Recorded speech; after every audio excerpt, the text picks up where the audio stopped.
한번 끊기는지 중간중간 확인해줘. 자, 오늘 우리가 꽃빛단비랑 치수학을 하는데 쌤은 좀 이런 류를 좋아하는 것 같아. 그러니까 이 소설 자체가 재밌다기보다는 좀 비꼬는 거를 좋아하는 것 같아요. 약간 굳이 아까처럼 외로운 꽃빛단비 그리고 치수. 뭔가 굳이 나는 외로움을 모른다 라고 표현할 수 있는 문장을 모를까? 라고 표현하는 게 조금 더 재미있는 것 같아 나는. 그래서 이것도 보면은 하고 싶은 얘기가 오히려 이거에 반대야. 그러니까 지금 소설에서 반어법을 쓰고 있는 거지. 그러니까 지금 껍깃단비도 이 주인공 이인 누구셨지? 이인국 그치? 이인국을 주인공으로 하고 있어. 그러면은 우리는 되게 주인공한테 이입을 한단 말이야. 근데 이입을 하면 할수록 이 사람이 싫어져. 그치? 이 사람 왜 이래? 가 된단 말이야. 그게 약간 단어인 거지. 원래는 주인공이 정의롭거나 뭔가 우리가 애정을 가지게 되어야 되는데 이 경우에는 이 주인공의 내면을 알게 되니까 계속 이 사람 진짜 별로다 이렇게 되는 거지. 치숙도 마찬가지야. 어리석을 치해. 이제 숙부 할 때 그 숙자 아저씨 숙자인데 어리석은 숙부라는 뜻이지. 어리석어?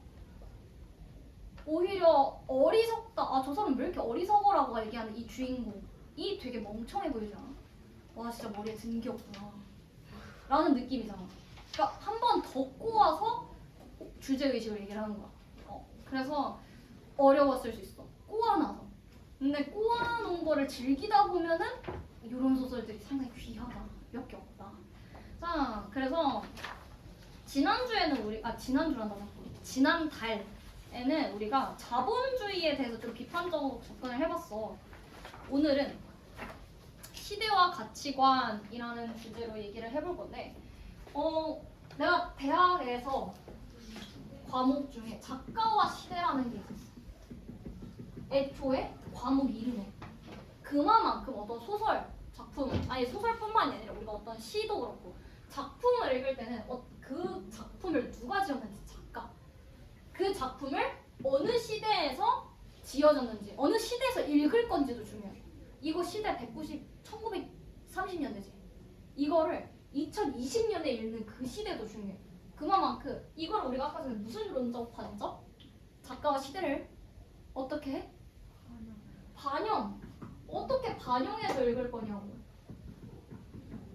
그래서 이번 주제는 뭐야? 반영론적 관점에 대해서 좀 우리가 연습을 해보는 시간인 거야. 작가의 삶 혹은 작가가 살았던 시대 그리고 내 시대는 어떤지. 그때 당시에는 맞는 말이었을 수도 있어. 지금은 하는 얘기일 수도 있는 거잖아. 나는 이거 2000년대 드라마 보면서 너무 재밌거든? 근데 너무 짜증나. 김선순 이런 거 가끔 본단 말이야? 그러면은 노처녀라고 주인공 보고. 주인공 25이야. 결혼 안 가고 뭐하냐고 엄청 욕먹어. 25이면 이제 대학 졸업했겠다. 그런 소리가 그땐 너무 당연했던 거야. 근데 지금은 옳지 않지. 그런 것처럼 시대에 따라서 가치관이 또 어떻게 달라지는지, 그건 우리가 어떻게 읽을 건지에 대해서 좀 배울 거야. 왜 우리가 꽃빛단이랑 치숙을 하냐? 이때 시대가 1930년대 아주 극적이었기 때문이지. 자, 그래서 딱 들어가면은 99쪽 쪽수가 써있진 않아. 그 바로 앞쪽인데 그 앞에 뭐 시대가 같이 이렇게 있는 99쪽을 볼 건데, 자, 첫 번째 줄 1번 격동의 역사 속 인물들이 어떤 삶을 택하여 살았는지를 봐야 돼. 1번.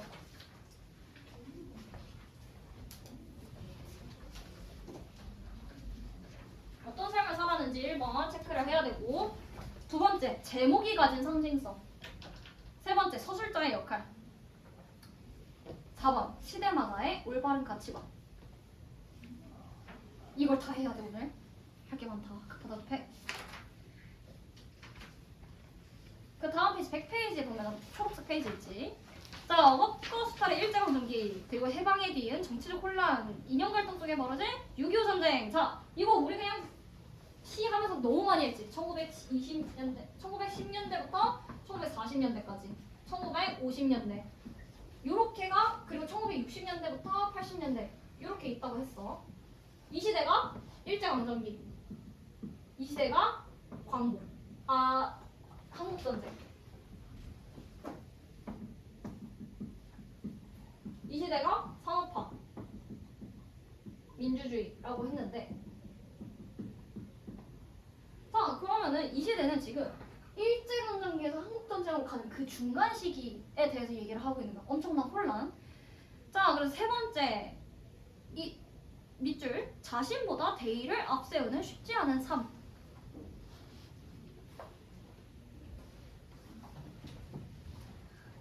자 이렇게 자신보다 대의를 앞세우는 쉽지 않은 삶을 살았던 인물들이 있는 반면에 두 번째 문단의 첫 번째 줄, 가족을 보고 제 목숨을 지키기조차 어려웠을 상황에서 개인의 안위는 물론이겠거니와 수단과 방법을 가리지 않고 출세하려 안간힘을 썼던 인물들에 대해서 오늘 우리가 배울 거야. 자, 그래서 이 껍빗단리의 주인공 이인국은 황국 식민으로 또 북한의 편에 서서 소련에 서서 있었고, 그 다음에 전쟁 이후 남한에서는 미국이 아차하며 살아간다. 자, 문제는 뭐냐면 우리가 이 같은 사람을 비판할 수도 있어. 이인국 나빴네, 이인국 같은 사람들 나빴어 라고 얘기할 수 있지만, 이 문단 마지막 문단, 이와 같은 인간상이 출현하는 시대를 그려 우리 민족의 비극적인 현대사를 전하고자 합니다. 밑줄.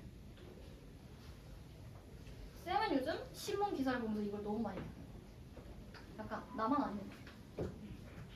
혹은 네가 뭔데 나보다 잘 뭐 이런 거 혜택 받아? 나보다 잘 사는 거 볼 수 없어. 내놔. 이런 것들. 뭐 장애인이나 뭐 아니면 교통약자들에 대해서 뭐 우리가 좀 더 보장해주자 얘기를 하는 걸? 쟤들이 뭐가 달랐다고 저런 혜택을 받아? 왜 우리가 특혜를 줘야 되는데? 저거 내가 낸 세금이잖아. 이런 식으로 얘기하는 사람들, 그 사람들 개인을 벌할 게 아니라 왜 우리가 그런 사람들이 얘기가 하는 사회가 되었지? 라고 사회를 되돌아볼 필요도 있다라는 거야. 자, 책을 읽어왔다고 치고 쭉 넘어갈 거야. 원래 읽어왔어야 되거든. 읽고 문제는 풀어놨어야 되거든. 장난이 이제 멘탈이 터졌다. 160쪽 가기 전에 잠깐 치숙도 아예 정리를 하고 갑시다. 자, 치숙은 자 160쪽 가기 전에 136쪽 피면 치숙에 대해서 정리가 되어 있습니다. 자, 사회적 동물인 인간은 끊임없이 타인과 관계하며 자신의 가치관을 세워나갑니다 라고 되어 있는데, 우리가 공부를 학교에서 하는 이유야. 학원에서 하면 돼. 원래는 여기서 공부할 수 있잖아. 근데 왜 굳이 학교 나가냐고. 학교에서 배우는 게 공부가 아니라 관계이기 때문이야. 친구랑 싸우면서 저 친구는 진짜 안 되겠다, 저렇게 살지 말아야지 할 수도 있고, 혹은 내가 이렇게 하면 안 되겠구나도 배울 수 있어. 그러니까 결국에 계속 관계를 하면서 우리가 가치관을 내가 만약 잘못했으면 거짓말 하지 말고 빨리 잘못을 인정하는 게 오히려 빠르구나 라는 등의 가치관을 세울 수 있단 말이야. 이때 가치관은 옳고 그름, 아름다움과 추함, 자신을 포함한 세계에 대한 평가적 안목으로 주위 관계뿐만 아니라 어떤 시대를 살아가느냐에 따라 크게 영향을 받는다. 자, 아까 전에 김삼순 같은 거 2000년대 초반에 25 됐는데 노처녀다. 결혼 안 할 거면 왜 사냐. 괜히 짜증나는 일이 있을 수 있지. 뭐 버스 놓치고 지하철 놓치고 짜증나지. 노처녀 히스테리다. 결혼 가면 낳는다. 뭐 이런 식으로 얘기를 할 수 있어. 그 시대에는 그렇게 틀이 우리가 제한되어 있다라는 거지. 일제강점기 민족말살 정책으로 더욱 어묵해진 1930년대 발표된 이 작품에는 세상을 바라보는 가치관이 정반대인 두 인물이 등장합니다. 자, 민족과 역사에 대한 관심보다는 개인의 안위와 영달을 위해 일제에 순응하는 인물인 나, 주인공이지. 사회의 모순을 인식하고 사회주의 운동을 하며 이성을 추구하는 지식인인 아저씨가 그 두 주인공입니다. 최근에는 약간 이런 나 같은 사람이 많은 것 같아. 이 주인공. 남자를 어떻게 사는지 상관없어. 남자 힘들든 말든 나만 잘 살면 돼. 이런 사람들이 많은 것 같아. 근데 이런 사람들이 많을수록 사회가 좋을까?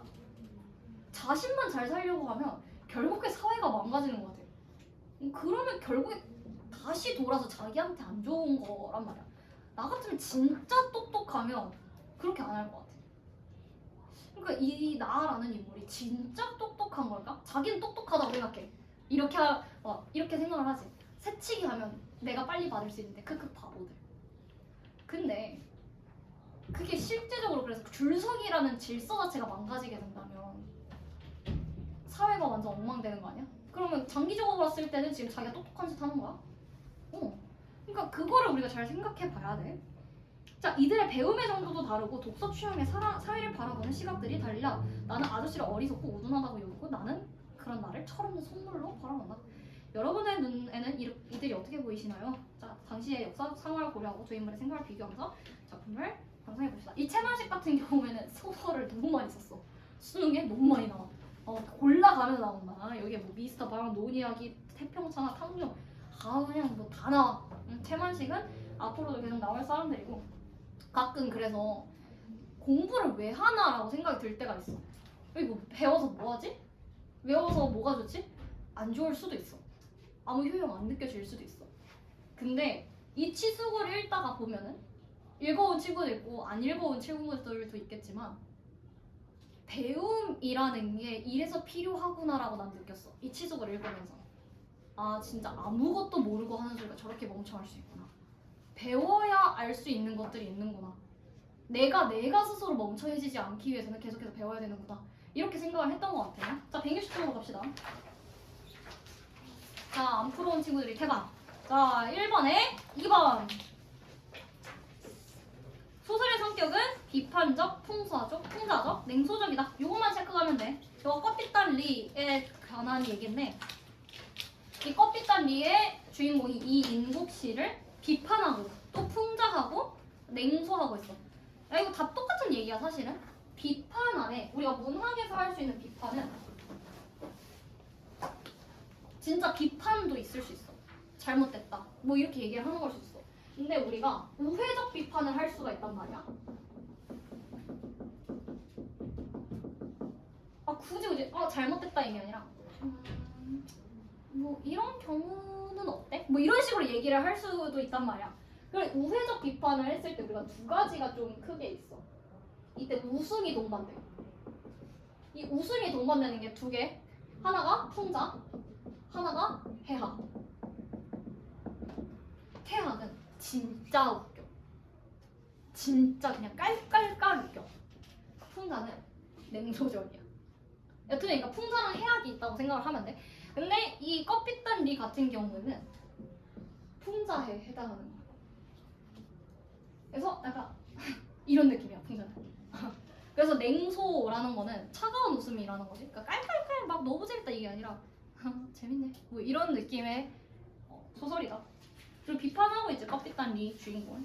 자 2번 봅시다. 다음 사건을 시간 순서대로 배열할 건데 디귿, 그 다음에 니은, 그 다음에 리을, 이음, 그 다음에 비읍, 시읒, 기역, 미음 순서대로 갑니다.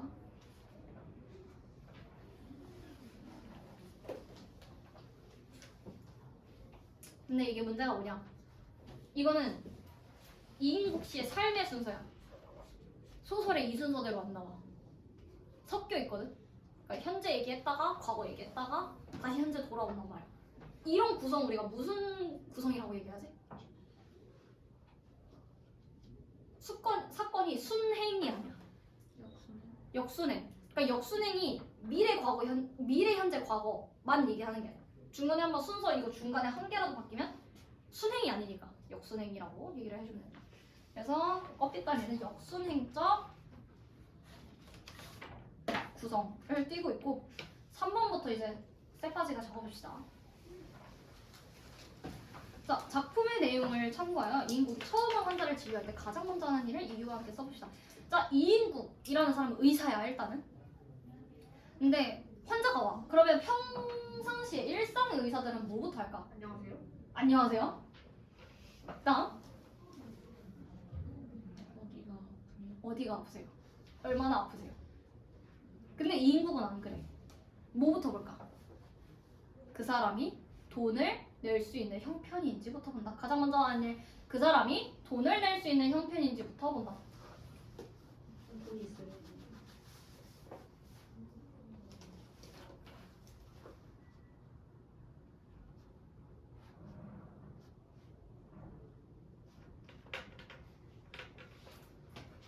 기분 나쁘게 얘기해볼까?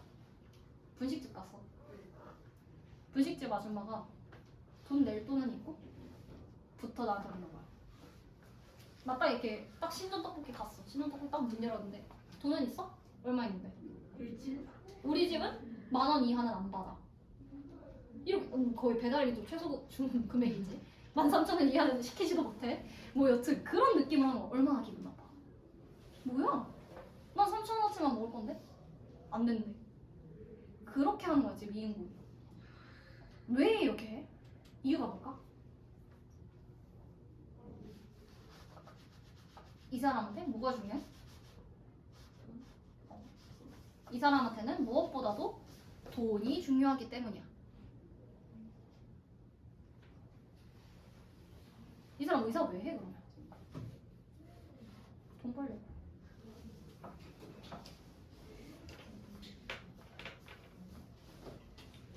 이 사람이 뭐 아픈 사람 도와주기 위해서 의사를 하는 게 아니지. 쉽게 돈을 벌려고 의사를 하고 있는 거지. 그러니까 만약 고쳐줬는데 돈이 없으면 어떡해? 다시 부러뜨릴 수 없잖아. 의사라는 게 그래. 그러니까 병원이라는 게 그래. 고쳐줬어. 일단 고쳐줬는데 원상복구 할 필요 없어. 차라리 이런 건 돼. 물건을 샀어. 돈이 없대. 환불을 하면 돼. 다시 돌려주면 돼. 근데 이 병원은 경험제이기 때문에 그렇게 환불이 안 돼. 아니면 교환도 안 돼. 그럼 이 사람한테 내가 무료로 해준 거란 말이야. 돈을 받아낼 방법이 없어. 손해보기가 싫어. 손해보는 게 너무 싫어 이 사람은. 자, 그리고 4번 봅시다. 회중시계가 이인국에게 어떤 의미를 지니며 작품 속에서 어떤 역할을 하는지 봅시다. 자, 이 회중시계에 대해서 간단하게 얘기를 해주면 이 이인국과 평생을 함께 그 이인국이 당시에 서울대학교 그러니까 지금 서울대학교 원래 그 제국대학이었던 거 알지? 일본이 세운 인류대학. 그러니까 일제강점기에 일본이 가장 돈을 많이 들여서 세운 대학이 서울대학교야. 당연히 해방하고 나서 서울대학교로 바뀌었지. 근데 그 당시에 일제강점기에도 얼마나 많은 재원들이 거기에서 많은 투자를 받고 공부를 열심히 했어. 그때부터 명문이었던 거야 서울대는. 근데 그 서울대학교를 나온 사람이야 이 이인국이. 서울대학교 의대. 우리나라 지금도 완전 최고지. 그때 이 회중시계를 받았어. 뒤에 이름도 적혀줬어. 이인국. 지금도 서울대 가면 이런 거 줄걸? 뭐 굿즈, 학교 굿즈 해가지고 뭐 김윤아의 입학을 축하합니다. 뭐 이런 거 입학 선물 줄걸? 근데 그 회중시계가 그 이후 받은 이후로부터 이 사람을 한 번도 떼어내지 않아. 계속 이 사람과 함께해. 그러니까 이 회중시계가 어떤 의미를 가지고 있을지 한번 생각을 해봅시다.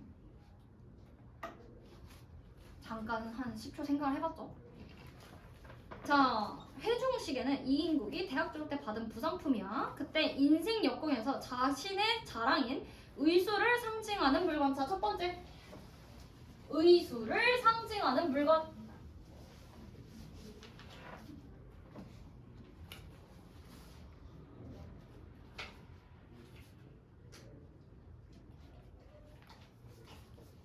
두 번째 생사고락을 함께한 분신 같은 존재.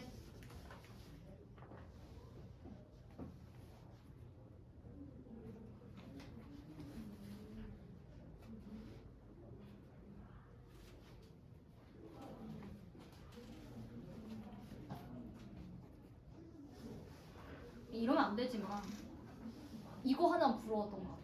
그러니까 이인국이 지금 부정적인 인물이잖아. 근데 단 하나 내가 조금 싶었던 건 역시 머릿속에 있는 건 못 빼앗구나. 이 사람한테 벌을 주고 싶어. 재산 다 몰수해. 그래도 이 사람은 기술이 있어. 사람을 고칠 수 있는. 그걸로 어떻게든 벌어먹고 살 수 있단 말이야. 그래서 공부하는 게 중요하구나라고 생각했어. 왜냐 나한테서 돈을 뺏어갈 수도 있지. 집을 뺏어갈 수도 있지. 근데 내 머릿속에 있는 지식을 뺏어가기는 어려운 일이야. 그래서 공부를 하는 게 이득이구나 라고 생각을 했던 것 같아. 자, 이 회중시계에 무슨 역할을 하고 있냐. 자, 따라서 봅시다. 현재와 과거의 회상이 혼재되어 있는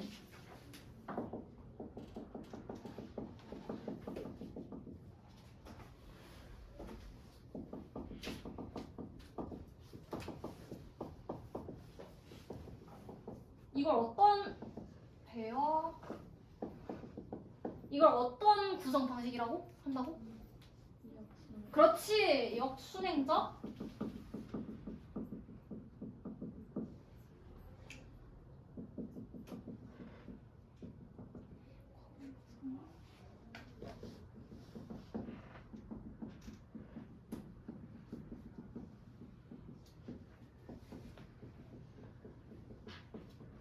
이게 어디서 과거 회상을 하냐면 뭐 그 얘기를 해. 이 회중시계가 이 커피따님한테 엄청 중요한 거다.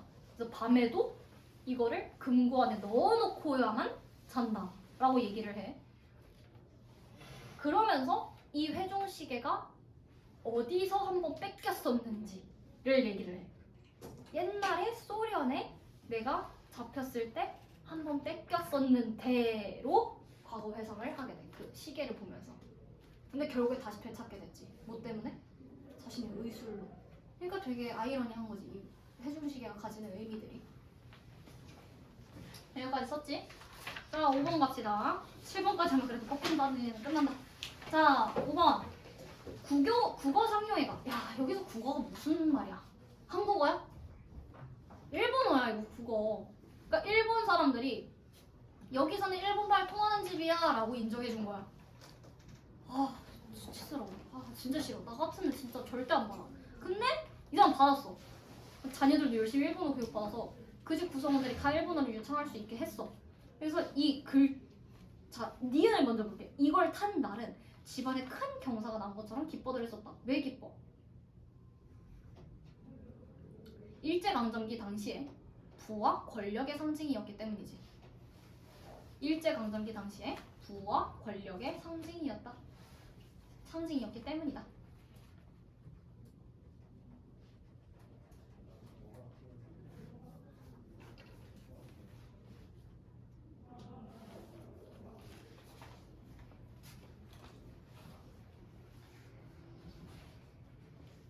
그런데 이거를 두 번째 줄에서 해방되던 날이라고 되어 있지.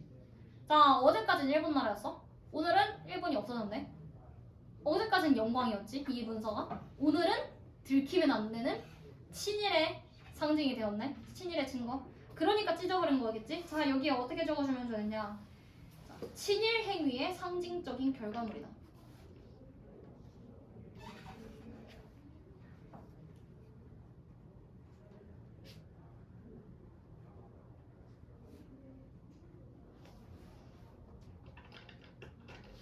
이거 남아있으면 좋아 안 좋아? 해방됐는데? 잡아쳐 죽겠지. 그 열심히 독립운동 하셨던 사람들 이거 보면. 자, 6번 보시다. 다음 재심을 참고하여 이인국이 외국어를 공부를 열심히 한 이유가 무엇일지 써봅시다. 근데 지금 우리 부모님들이 우리 보고 외국어를 열심히 공부하라고 하는 건 이 이유야. 정확하게 이 이유야. 한번 봅시다. 자, 이제 아들한테 노어 공부를 열심히 해라. 왜요? 자, 별 수 없다. 외정. 일제강점기 때는 일본말을 해야 출세를 했고 지금은 노어가 또 판을 치지 않니? 자, 러시아, 소련이 지금 판을 치지 않니?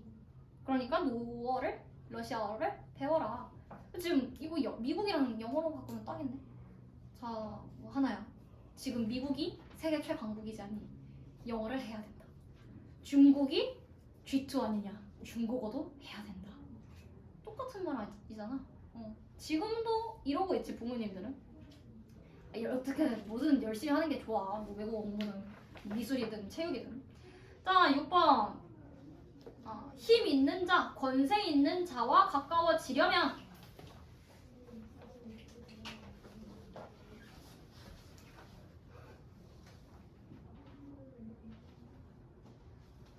썼어.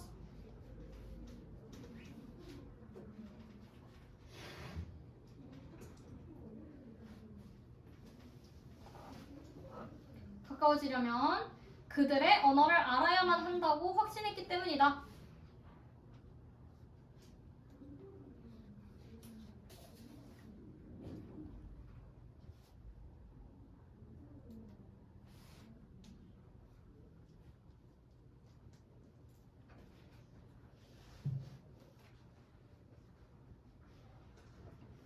자, 7번 봅시다. 이 인구 엄청 웃긴 사람이야. 그 사마귀 같은 일본 놈들 틈에서도 살았고 박사기 같은 로스케 속에서도 살아났는데 양키라고 그러니까 로스케 지금 러시아 소비에트 사람들 얘기하는 거야. 혁명 일겠으면 일고 나라가 바뀌겠으면 바뀌고 아직 이 이인국에 살 거면 막히지 않았다. 나보다 얼마든지 날뛰던 놈들도 있는데 나쯤이야. 자, 나보다 얼마든지 날뛰던 놈들은 나보다 더 친일 행위에 적극적이었던 사람들도 있었는데 라는 뜻이지. 나쯤이야. 바퀴벌레 같은 사람이야. 안 죽어. 그치? 생명력이 엄청나. 자, 이래서 이인국의 가치관을 보자. 조국의 역사적 비극에 아파하기보다는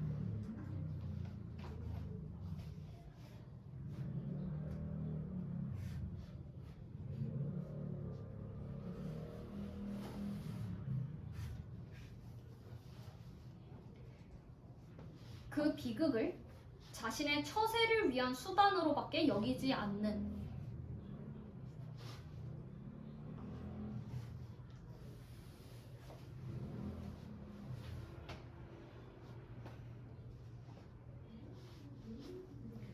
기회주의적인 인물이다. 기회주의적인 인물이다.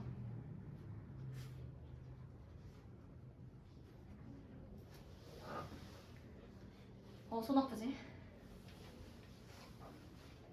치속도 빨리 끝내버리자. 치속도 7개야. 자, 1번. 이 작품의 시대적 배경을 구체적으로 써봅시다. 자, 1930년대 말. 그리고 두 가지를 더 써줄 건데. 민족 말살 정책.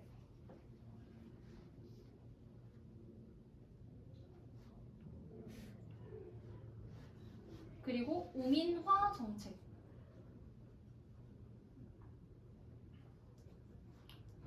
자, 첫 번째로 민족 말살 정책에서 민족이 누구를 뜻하는 걸까? 우리나라를 말살시킨다는 거. 우리 저번에 얘기를 했는지 모르겠지만 이 1940년대 이때는 세계대전 2차야. 2차 때 일본은 나치 편이야. 나치 플러스 일본 그리고 나머지 나라야. 약간 근데 그 체급이 안 맞지? 두 나라 대 두 나라 제외 나머지. 그러니까 곤란해져. 상당히 곤란해져 일본이. 그 1차 대전까진 괜찮았어. 2차 대전서부터 상당히 일본이 열세에 밀려. 여기에는 미국의 참전도 한몫했지. 미국이 등장하면서 그냥 전쟁이 이제 독일이랑 일본이 이길 수 있는 방법이 없어졌어. 목이 타. 왜? 전쟁에서 지면 자기가 피해를 입힌 나라들한테 다 돈을 배상해야 돼. 얼마야 지금? 셀 수 없어. 큰일 났어. 속이 타. 이거 지면 안 돼. 근데 질 수밖에 없는 게 눈에 보여. 그치만 끝까지 발악하겠지. 근데 일본 국민들을 희생시키긴 싫지. 만만한 게 누구야? 우리나라 사람들이야. 그래서 카미가제 알아? 카미가제? 라고 나중에 이제 배우겠지만 한국사 시간에 일단은 우리를 강제징용, 강제징병을 해. 강제징용이라는 거는 공정에 끌고 갔다는 소리야. 그래서 최근에 요 사과 받느니 뭐는 이것도 되게 시끄럽고 징병은 이제 군대로 끌고 간다는 소리야. 근데 그 중에서 가장 끔찍했던 게 이 카미가제인데 비행기를 태워. 비행기 그대로 갖다 꽂는 거야. 아, 인간 미사일 방법. 그러면은 거기 운전사는 어떻게 돼? 죽어. 집단 자살인 거야. 그걸 시킨 거야. 근데 그거를 누굴 시켜? 한국인들. 진짜 말살 시킨다는 거야. 그냥 어차피 지게 생겼으니까 우리나라에 있는 거를 모두 일단 쥐어 짜고 가겠다는 거야. 진짜 수건 이거 쥐어 돌리듯이. 그리고 두 번째 우미다 정책. 우가 이제 어리석을 우자거든. 그리고 백성민자. 사람들을 우민으로 만든다. 어리석게 만든다. 그래서 지식보다는 기술을 가르쳐. 그러니까 뭐 중학생 때부터 중학교를 다니게 하는 게 아니라 공장, 기술. 그래서 여기에 치숙을 봤으면 알다시피 이 나라는 인물은 학교를 안 다녀. 대신 뭔가 장사하는 법을 배우고 있고 뭔가 기술이 있다고 생각해 자기한테. 기술만 있으면 먹고 살 수 있을 만큼이야. 대신 머리에 든 게 없는 거지. 그러니까 머리에 든 게 없으니까 자기한테 조금 그러니까 오늘 살 수 있는 집과 먹을 수 있는 밥 정도만 주면 만족하는 거야. 어리석으니까. 그렇게 만들어서 입맛대로 굴리기 쉽게 만든 거지. 이 30년대가. 자, 이번에 3번입니다. 1인차 관찰자 시점으로 이야기를 들려주듯 서술하고 있다. 자, 주인공은 나야. 나가 나타나고 있는데 이 나가 치숙을 관찰하는 시점이라는 거야. 나가 나타나지 여기서 1인칭. 자, 그 다음에 3번 봅시다. 나의 잘못된 태도. 자, 이거 제시문 한번 10초 동안 간단하게 읽어봅시다. 나랑 삼촌이 싸우는 내용인데 진짜.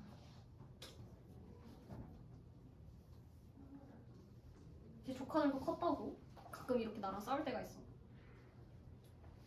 그러면 그냥 네 말이 맞다 이렇게 되는 거지. 자, 나의 잘못된 태도.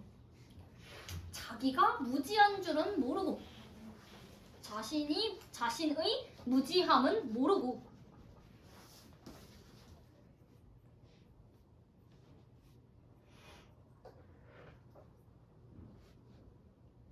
독단에 빠져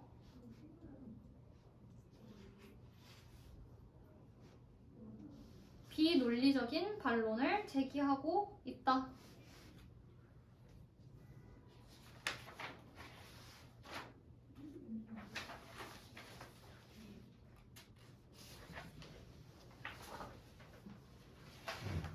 자, 관련 사자성어는 견강부회라는 친구가 있습니다.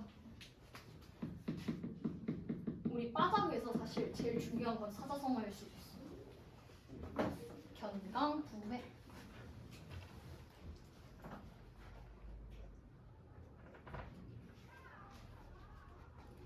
그냥 이치에 맞지 않는 말인데 억지로 끌어들여서 자기가 말이 맞는 것처럼 얘기를 한다라는 뜻이 견강부회이고. 자, 아저씨의 의도를 생각하면 밑줄친 부분의 의미를 써봅시다. 공부를 잘못했다? 허허, 그랬을지도 모르겠다. 그래, 네 말이 맞다 라고 얘기를 하고 있는데, 자, 이 나라는 사람은 아저씨가 뭐야 경제 공부했다더니 돈 버는 줄도 모르네? 라고 하고 있지. 근데 아저씨는 다른 의미로 받아들이고 있어.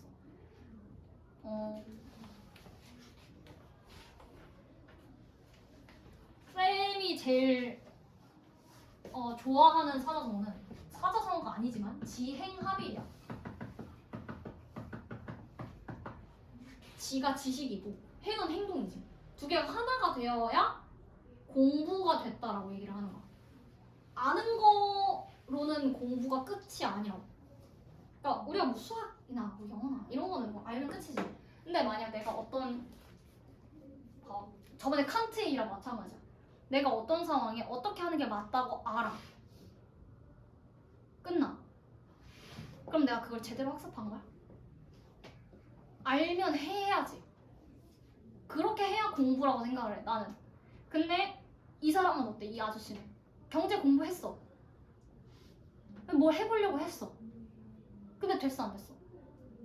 그래서 이 사람이 그래, 내가 헛배였구나. 내가 아직 공부가 덜 됐네. 아직 행동 안 했으니까 공부했다고 말할 수가 없네 라고 얘기를 하고 있는 거야. 정리해서 말해줄게. 이론적으로는 겸비하였으나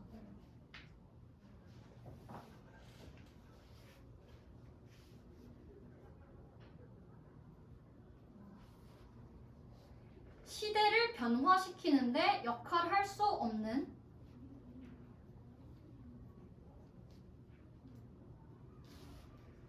자신의 현실 처지에 대한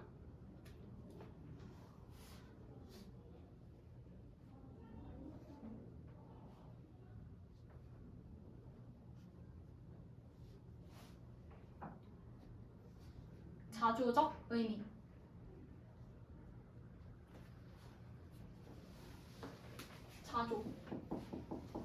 자조가 무슨 뜻일까?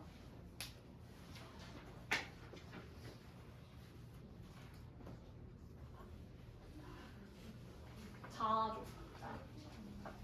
스스로 비웃는다는 소리야.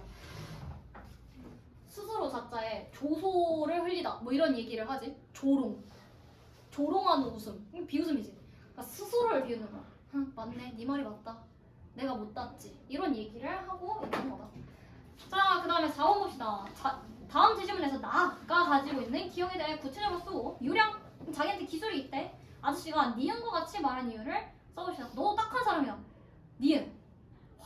이거는 진짜 많은 의미가 담겨져 있는 거지. 자, 기억부터 한번 써봅시다. 이 나라는 사람이 지금 일본 다이쇼, 즉 집주인 밑에서 일을 하는 하인이야. 그때 이제 이 우량을 가지고 있는 건데 좀 깁니다. 자, 나를 고용한 주인이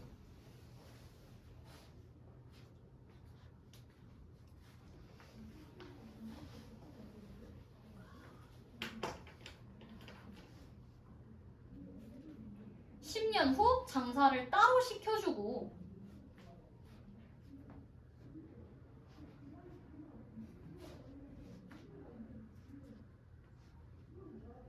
일본인 교수도 중매해준다고 했다.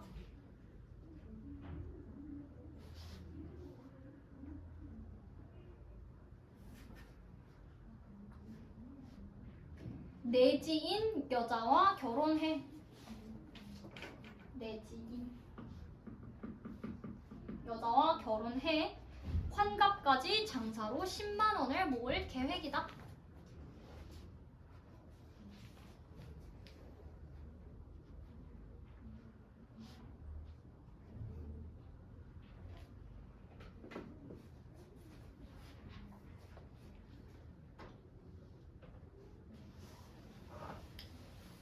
가끔 뭐 동생들이나 조카들 고민이 있대. 조카들이 아니라 이제 조카들의 어머니께서 이제 그래도 너가 얘기하면 얘기를 들을지도 모르니 한번 해봐라를 하시는 거지. 얘기를 해. 뭐 먹고 살 거야? 공부해? 안 해? 뭐 할 건데? 다 생각이 있대. 다 자기가 생각이 있대. 뭐 요즘 어쩌고 저쩌고 막 어린 나이에 창업하는 친구들 있대. 자기도 그걸 할 거래. 그 계획은 있어? 이제 세울 거래. 뭐 어쨌든간 이렇게 해서 작업을 해가지고 막 돈을 많이 벌 거래. 지금 나가 하는 계획이 그겁니다. 아나 삼촌 걱정하지 마세요. 저도 다 계획이 있답니다. 뭐 조금 있다가 일본인 내지인, 그러니까 내지란 뜻이야. 우리는 바깥에 있는 거고 이 사람들이 본국인 거야. 이상하지? 그쪽은 섬나라고 우리는 그래도 땅덩어리에 붙어 있는데. 근데 일본인 여자랑 결혼해가지고 10만 원까지 모아야지. 곤란해. 뭘 모르고 하는 소리지. 그러니까 이 삼촌도 똑같이 얘기를 하는 거야. 아휴, 뭐 어떡하니? 딱하다. 자, 그러면 이 딱하다라는 얘기가 어떻게 될까? 자, 나는, 그러니까 나, 여기서 나오는 그 나, 이름을 모르니까. 나는 현실에 순응하다 못해 비굴한 태도로 현실을 더 비참하게 만들고 있으며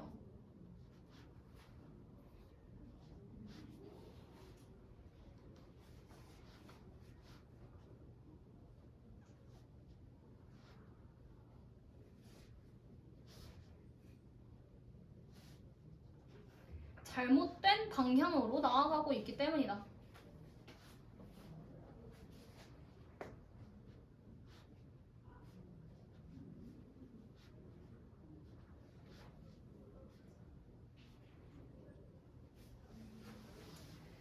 자, 그렇습니다. 5번 봅시다. 작품 전문의 내용을 참고하여 다음 아저씨의 말에서 기억과 니은의 차이를 찾아 써봅시다. 네가 말하는 세상 물정하고 내가 말하려는 세상 물정하고 내용이 다르기 때문이기도 하지만 세상 물정이라는 거 그리 만만한 게 아니다. 자, 기억은 기억 뜻은 일본인들의 신임도 받고 사이좋게 지내야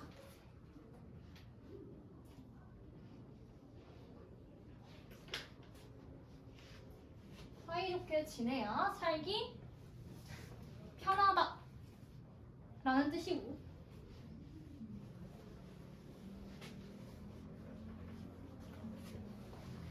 니은은 자신의 의지가 아무리 강하다고 해도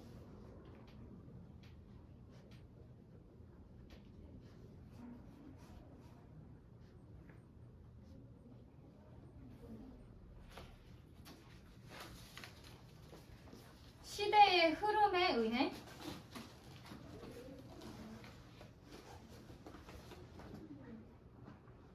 결과가 뜻대로 이루어지지 않음을 말한다.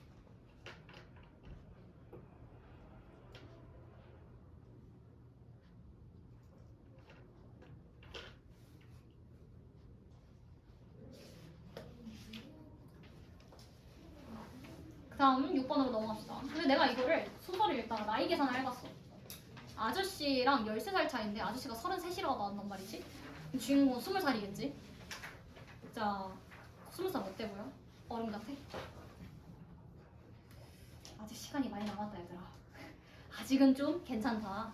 내가 봤을 때 20살 친구들도 조금 좀 그런 것 같아. 한 며칠 전에 기사에서 29가지 성인들이 스스로를 애기라고 생각한대. 아직 많이 남았다.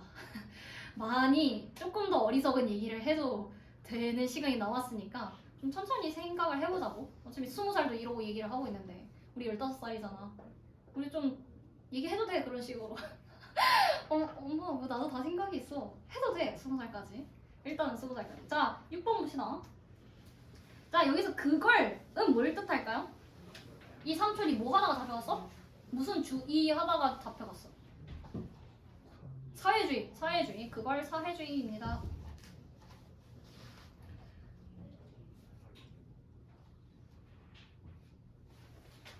우리 저번에 칸트 나왔지? 칸트와 관련해서 이 세상에서 제일 유명한 사회학자가 한 명 더 있어. 마르크스. 이 사람 안 나오는 애가 없어. 약간 옛날 소크라테스 같은 사람 아니면 미켈란젤로. 그러니까 어디서든 나와. 그러면 이 마르크스가 뭘 얘기를 해? 근데 옛날 책에서는 이렇게 얘기를 하기도 해. 마르크스. 그렇지. 자, 이 사람이 얘기한 게 뭐냐? 사회주의야. 사실 사회주의가 아니라 공산주의야.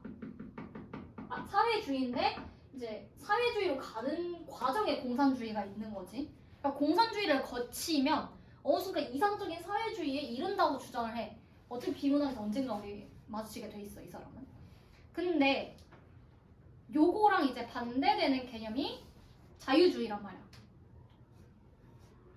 우리나라는 자유주의지, 북한은 공산주의고. 이렇게 생각하면 공산주의가 되게 이상해 보여. 대다수의 사회주의 혹은 공산주의 국가가 소련도 그렇고 중국도 그렇고 독재를 해서 좀 분위기가 안 좋아. 베트남도 그렇고. 그런데 이 주의 자체가 잘못된 게 아니야. 왜? 잘못됐으면 이 사람 유명하진 않겠지. 이 사람 찬성하는 사람들도 많지는 않겠지. 이거에 대해서 배울 시간이 있겠지만 여튼 사회주의 자체가 나쁜 거는 아니라고 알아줬으면 좋겠어. 북한이 사회주의가 아니라서 그래. 지금 독재. 거긴 독재고 사회주의를 명분 삼아서 사람들을 현혹시키고 있는 거야. 그러니까 처음엔 그렇게 얘기를 했겠지. 사회주의 합시다. 근데 결국에 자기 욕망만 채우고 있는 거지. 사회주의를 하는 게 아니라. 그리고 실제로 그렇기 때문에 우리는 반공 정책을 했었어. 이 반공에서 공이 뭐냐? 공산주의야.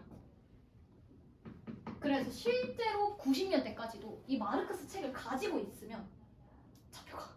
공보다. 혹시 뭐 변호인 이런 거 봤었어? 영화? 아무튼 그런 영화들이 있는데 그 7, 80년대, 90년대를 다루고 있는 영화들이 있어. 1987이라든지 강동원 나오는 거.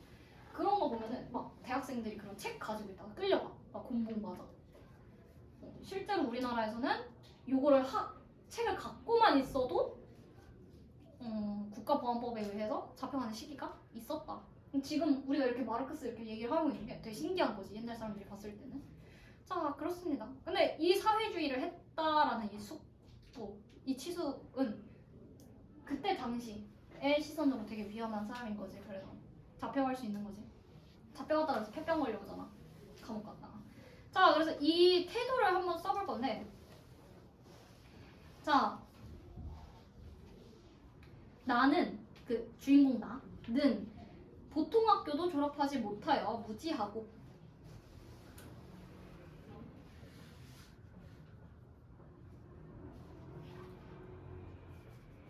사회주의를 불한당 같은 짓이라고 여긴다. 안돼.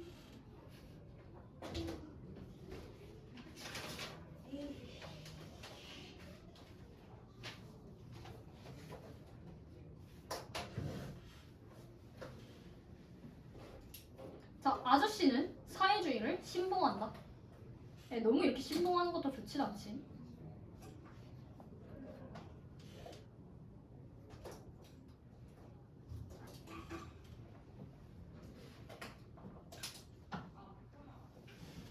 자, 밑에 7번 봅시다. 7번은 표에 적어봅시다. 일단은 아저씨랑 나의 차이점을 볼 건데, 자, 학벌 보통 학교도 제대로 못 맞힘. 아저씨 경제학을 공부함. 그 다음에 직업. 나는 무슨 직업을 가지고 있어? 일본인 주인 밑에서 점원으로 일하고 있어.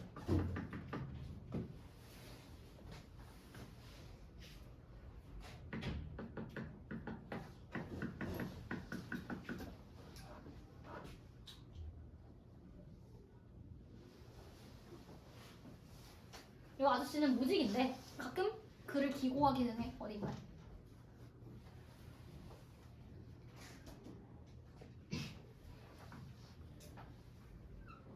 독서 취향.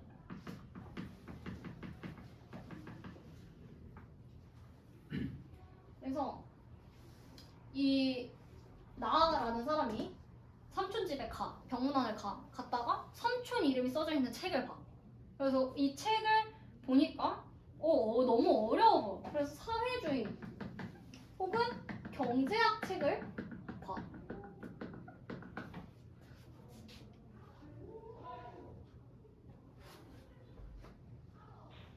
그런데 이걸 보더니 나가 뭐 이런 거 재미없는 거 읽어요?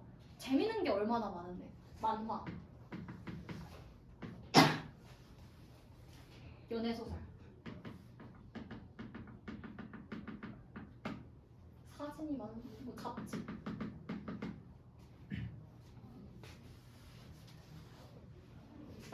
그 다음에 일제에 대한 태도를 볼 건데, 아저씨는 어때? 아저씨는 일제에 안청하는 거를 부정적으로 생각하고 있지?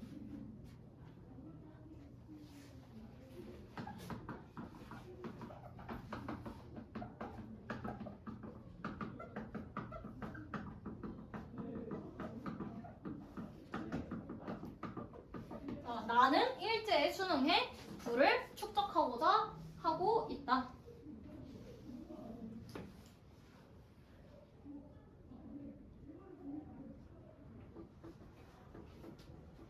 자, 아저씨가 나를 어떻게 생각하냐? 철없는 소물.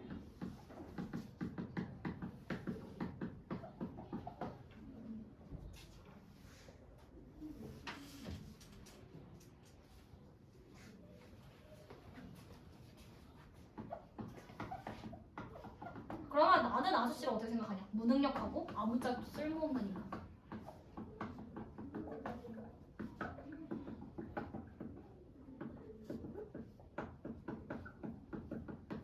그런 생각을 하고 있다.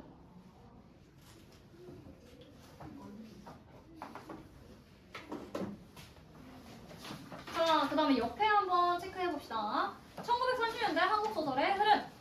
자, 흔히 소설은 현실의 반영. 여기에서 반영론적 관점이 나오는 거야. 반영 동그라미.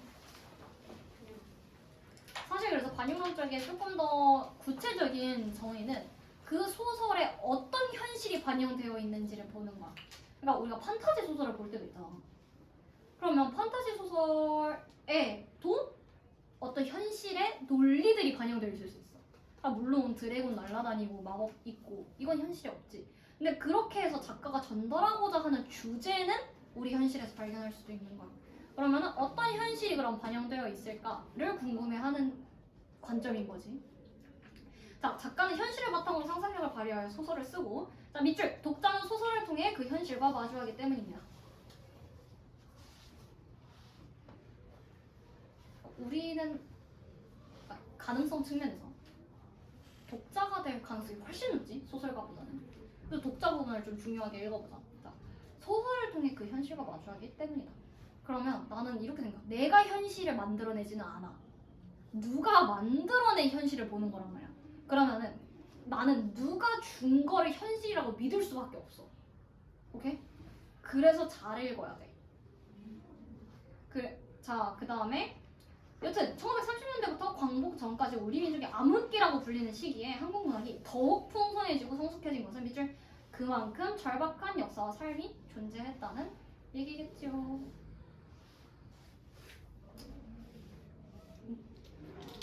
농담으로 이런 얘기들이 있어.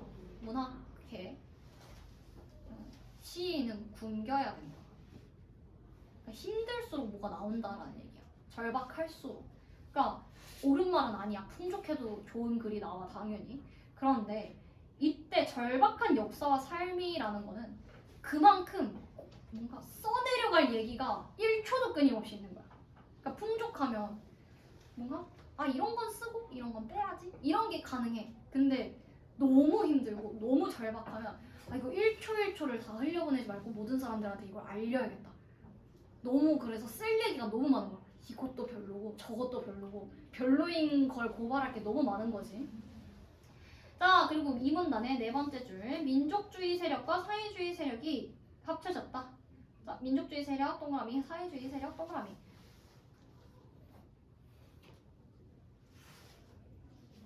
이제가 1930년대 흐름이고 이 두 가지 세력이 합쳐진 게 거기서부터 두 번째 줄 밑에 사회주의 리얼리즘. 리얼리즘이라는 게 원래 이 현실을 나타내는 소설들이야. 리얼, 현실. 그러니까 소설에 현실이 있다라는 게 리얼리즘인데 사회주의 리얼리즘은 그 리얼 안에, 그 현실 안에 사회주의가 있다라고 주장하는 사람들이야. 당연히 여기서 말하는 채만식 같은 사람들이겠지. 채만식 지금 주인공이 사회주의 하는 사람들인 거잖아. 사회주의를 우리가 찬성하고 그거에 대해서 소설을 쓴 사람들이 있는데 이 사람들이 다 잡혀가요. 안 좋았습니다.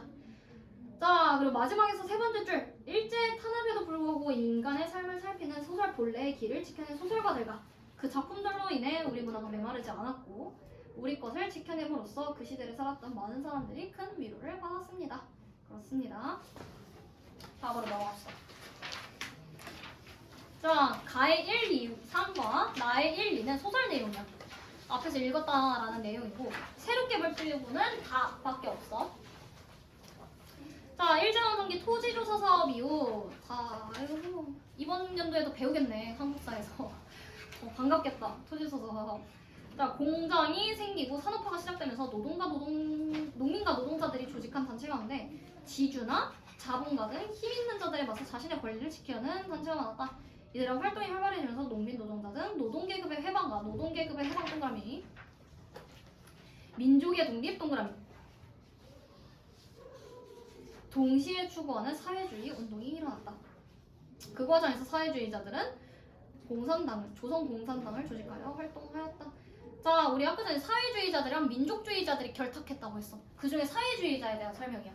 그러니까 노동 계급을 해방시키면서도 민족의 독립을 함께 하는 거지. 그다음에 두 번째 문단. 사회주의 진영은 농민 노동자의 어려운 처지가 지주 자본가의 착취가 첫 번째. 그리고 두 번째가 일제의 수탈 정책. 요거 두 개의 원인이 있다고 생각한 거야. 사람들이 힘든 이유는 첫 번째가 지주 자본가의 착취고 두 번째가 일제의 수탈 정책이다. 그럼 둘 다 없애면 농민들이 안 힘들겠네. 원인을 없애면 결과도 없어지잖아. 그래서 토지를 농민에게, 요게 이제 노동 농민 운동이고 일제 제국주의 타도는 광복 운동이지. 독일 독립 운동. 그래서 마지막에서 두 번째 줄. 친일파 반민족 행위자들에게 대항한 농민 노동 운동은 계급 해방 운동이자 민족 독립 운동의 성격을 띌 수밖에 없었다. 둘 중에 하나만 하는 게 아니라 둘 다일 수밖에 없었다라는 얘기를 하고 있습니다. 자, 옆에 우리 2번까지만 빨리 해보자. 자, 1번 작품 전문의 내용을 참고하여 제시문 가의 인물이 겪은 시대적 변화를 정리하고 이에 대해 어떻게 대응했는지 써봅시다. 자, 제시문 가의 인물 누구? 커피단 리지 이인국 씨. 이인국 씨가 시대적 변화에 따라서 어떤 행동을 했는지 볼 건데, 자, 일제강점기에 어떻게 했어? 자, 시대적 변화가 어땠어? 일제강점기에?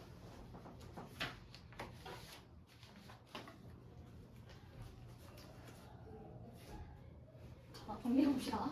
일제강점기 첫 번째 창씨개명 강요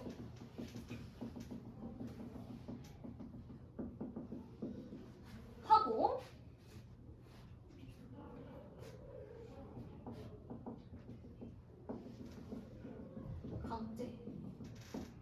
상식이면 강요하고 일본어 사용을 강제하면서 우리 민족의 말살을 진행했다.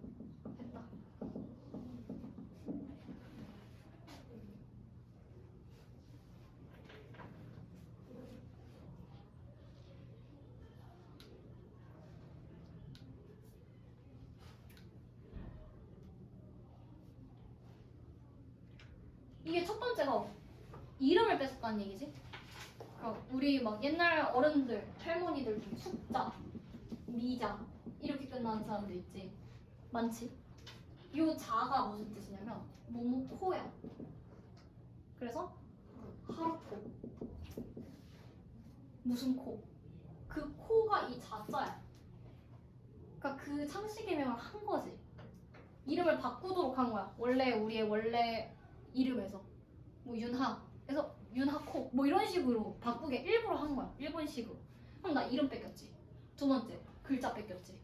이러고 나면 나의 민족성, 내가 어느 나라 사람이지? 가 사라지게 된단 말이지. 이런 상황에서 이 이인국은 어떻게 대응했지? 아까 전에 무슨 상용의 집 뭐 이런 식으로 문서 받았지. 자, 그런 식으로 모범적인 한국 신분입니다.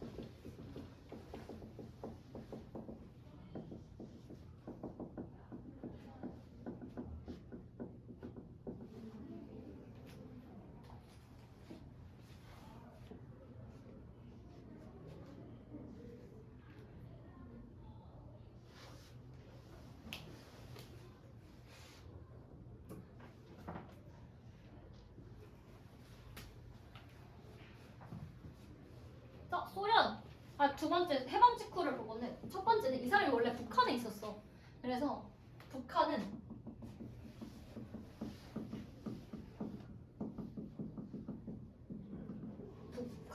소련이 내려왔지. 두 번째로 친일파 인민재판을 했어.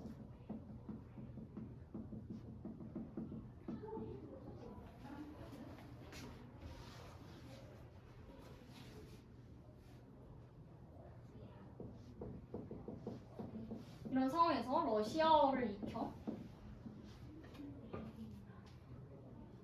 인민재판을 피했지. 아들을 소련으로 유학 보내.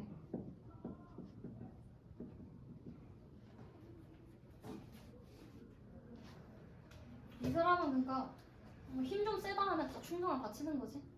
그 다음에 해방 6.25 전쟁 이후, 그래서 남한은 한국전쟁 이후 미군정이었지. 미군의 정치가 있었지. 그 이후로도 계속 지금 미군 부대 주둔하고 있지, 우리나라.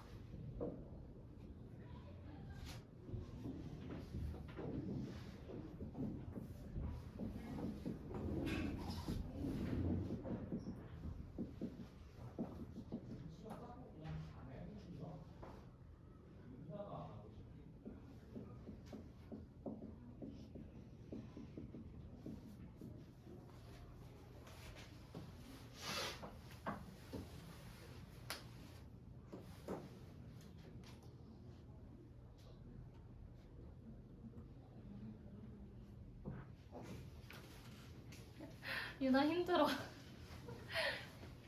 조금만 더 힘내시다. 그러니까 계속 우리나라가 사실 뭐 자주적으로 힘이 있는 게 아니라 계속 다른 나라에 의해 점령이 되잖아. 일본이면 일본, 소련이면 소련, 미국이면 미국.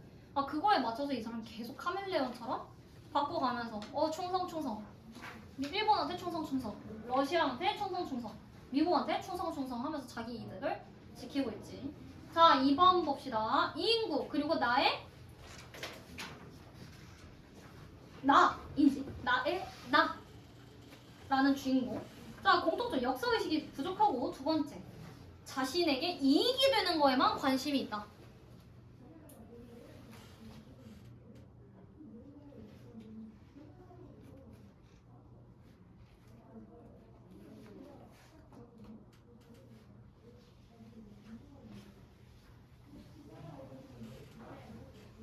그리고 세 번째로 외세의 아첨하지.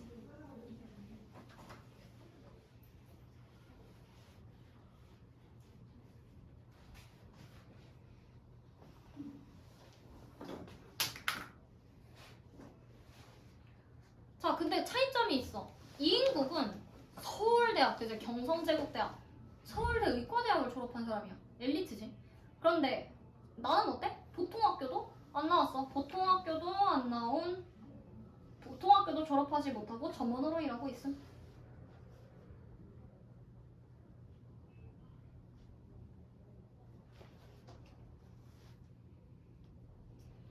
그리고 이 이인국 씨는 처음부터 상류계층이지. 애초에 대학 보낼 정도의 형편이면. 근데 나는 어때? 신분 상승을 꿈꾸고 있어. 즉 하층이란 얘기지.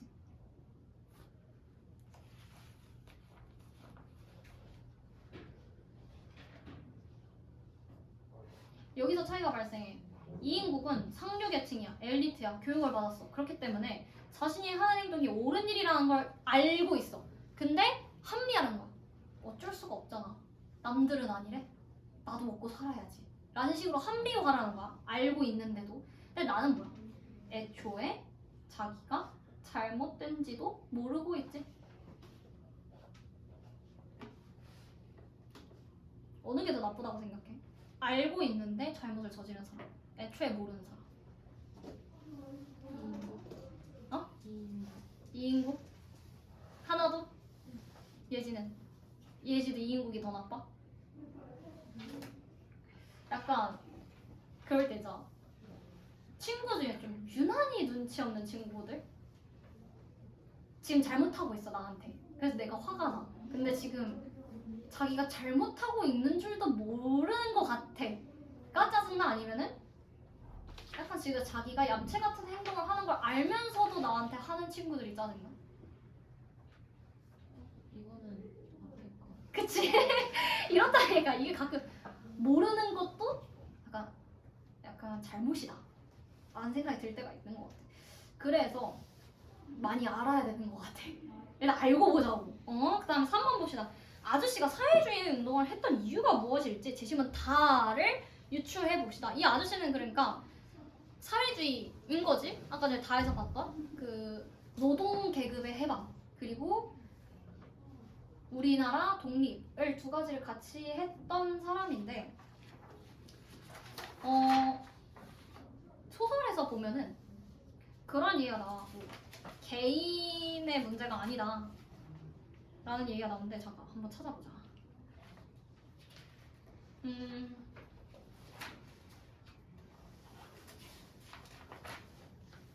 자, 158쪽에 한번 쭉 읽어봅시다. 아직 나이가 33. 생각보다 젊어서 깜짝 놀랐어. 난 아저씨랑 그래서 한 40, 50대 될 줄 알았는데 33. 자, 그러니까 이제 정신 차리고 집안일 하세요. 집안일은 뭐야 했냐? 집안일 해서 뭐하냐? 뭐 그러면 사회주의 하면 뭐가 좋은데요? 뭘 하려고 하는 게 아니다. 아무 희망이나 목적이 없으면서 그래요? 목적, 희망? 네. 하니까 이 아저씨 여기 밑줄 쳐봅시다. 개인의 목적이나 희망은 문제가 다르니까. 문제가 안 되니까. 이게 무슨 뜻일지 한번 고민을 해보자. 개인의 목적이나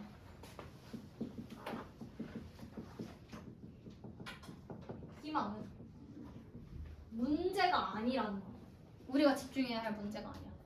이 아저씨가 관심을 가지고 있는 데는 우리 사회야. 내 개인의 삶이 어떻게 영위를 가지고 어떻게 잘 먹고 잘 살지를 고민하는 게 아니라 어떻게 하면 우리 사회가 잘 살 수 있을지가 중요하기 때문에 내 개인의 삶이 어떻게 흘러가는지 중요하지 않다라고 주장하고 있어. 멋지지?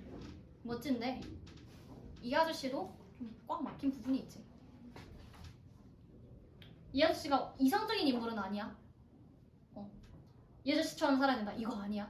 멋진 부분이 있지만 한계도 있는 인물이야. 자, 그래서 이런 관점에서 이 아저씨가 사회주의 운동을 했던 이유를 우리가 좀 고민을 해보면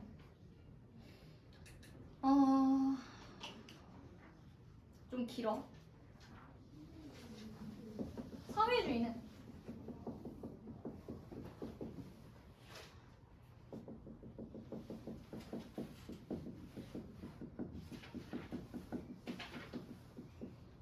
다수의 노동자가 주인이 되고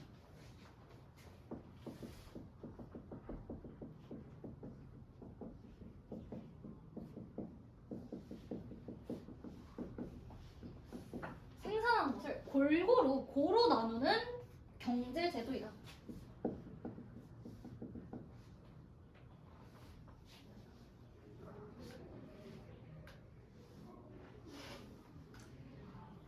이러한 사회주의 운동은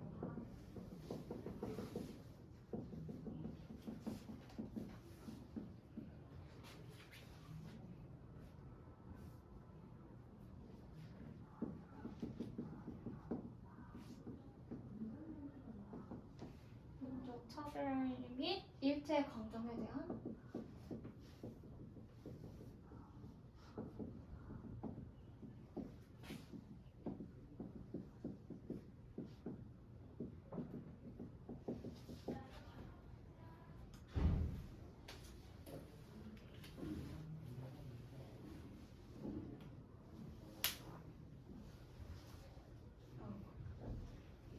손 아프지? 조금만 더 힘내자. 머리 좀 죽겠어요. 잘 안 보여? 네. 자, 이런 사회주의 운동은 민족 차별 및 일제 강점에 대한 저항으로 이어졌다. 오늘 이해를 다 못할 거야. 왜? 사회주의랑 우리가 자유주의에 대해서 잘 모르잖아.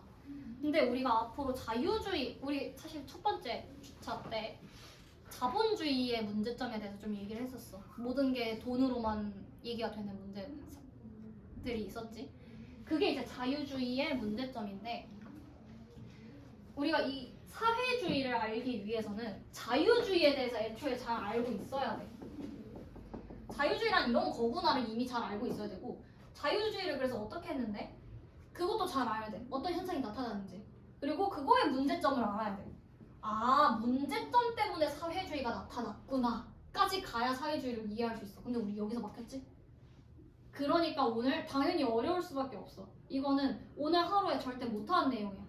앞으로 천천히 고등학생 때까지도 계속 해야 되고, 고등학생 때 이거 못하는 친구들도 많아. 그럼 끝난 거지. 뭐 굳이 대학 가서 이거 관심 없는 애들은 안 하니까. 근데 이왕이면 이런 걸 많이 알고 있어요. 아까 전에 그런 나 같이 어리석은 얘기를 안 할 수가 있어. 이왕이면 좀 더 생산성 있는 얘기를 하는 게 좋잖아, 사람들이랑. 자, 그래서 이거는 언젠가 또 자유주의 얘기를 하면서 자유주의에 이런 문제점이 있다. 그걸 뭔가 보완하기 위해서 사회주의가 나왔다라고 얘기를 할 날이 있을 거야. 지금 우리나라 자유주의 아니야. 자유사회주의야. 그러니까 뭐든지 100%만 있을 순 없어. 자유주의 100, 사회주의 100 이럴 순 없고, 어떤 나라는 자유 80, 사회 20, 어떤 나라는 뭐 자유 60, 사회 40. 비중의 차이지. 그게 하나 딱 100 이런 제도는 지금 현재 존재할 수가 없다. 존재하지 않는다. 자, 4번 봅시다. 아저씨의 한계점. 아저씨가 좋은 사람이 아니야, 그렇게. 자, 보면은 이제 신민회 얘기가 나오고 있는데,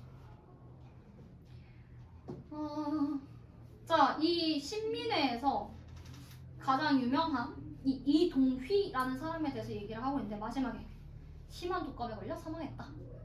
허망한 결과지. 자, 이거를 참고해서 아저씨의 한계점을 얘기를 해보면, 자, 이동휘 선생님 지금 보면은 삶을 보면은 사회주의 운동에 앞장서면서 최우선으로 조국의 독립을 목적으로 두었고, 또 그 목적을 이루기 위해서 지금 어떻게 막 행동을 했지. 돈 모으고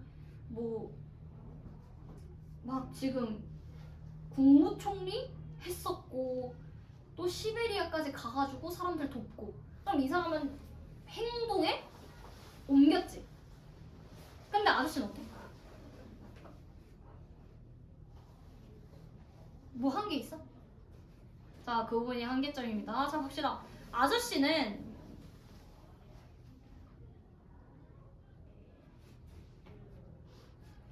현실을 타개하기 위해 이론은 배우고자 하면서도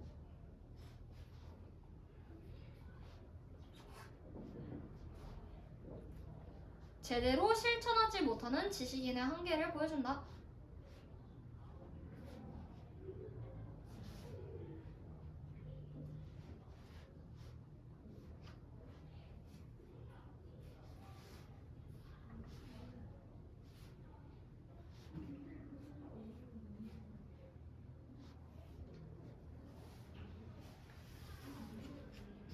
자, 그래서 밑에 더라고 써져 있는 부분에서 밑에서 네 번째 줄 봅시다. 자, 아저씨 한계점을 조금 더 분석을 해볼 건데, 자, 첫 번째 현실적으로 무능력하다. 그리고 두 번째 아내에 대한 봉건적인 태도를 가지고 있다. 자, 아내에 대해서 전혀 감사하는 마음이 없어. 심지어 중간에 바람도 펴. 곤란하지? 이런 부분은 확실히 한계점이라고 할 수 있어. 그런데 이런 부분조차 작가의 의도가 있다라는 거지. 마지막 점 보면은 당시 많은 지식인에 대한 작가의 자조적인 시선을 나타낸다. 그러니까 지식인들이 뭔가 현실 개혁 의지는 있으나 실천을 못 옮기는 현실까지 같이 비판을 하고 있는 거지. 그리고 작가 자신에 대한 비판일 수도 있는 거고. 그 다음 쭉 가봅시다. 자, 여기서 우리가 새로 보는 건 나아라야. 자, 나아라 잠깐 30초 동안 읽어봅시다.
힘내. 지야, 할 수 있어.